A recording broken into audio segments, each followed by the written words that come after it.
మావా చెప్పరా. మావా రేపు గబ్బర్ సింగ్ రిలీజ్ కదా, వెళ్దామా? రిలీజా? వెళ్దాం మావా. రే నాన్న మధు, ఇవాళ 1st తారీఖు కదరా, జీతం తీసుకున్నావా? ఓహో, ఈ రోజు 1st తారీఖు కదా.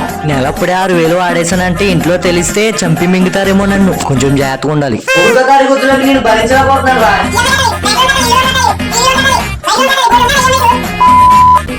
హలో ఓనర్ గారు.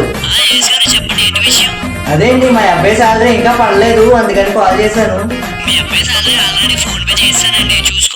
అదేంటి వచ్చేసిందా? చూస్తా ఆగండి ఒకసారి. ఓనర్ గారు 5,000 వేసారేంటండి? ఓహో అవునా. రే నాన్న, ఏంట్రా మీ ఓనర్ 5,000 వేసాడు, కనవది ఏం చేసావు? నాన్న అంటే అది మా ఫ్రెండ్స్ తో టూర్ కి వెళ్ళానన్నా. లక్ష్మి అమ్మ బాబాయ్ అయిపోయి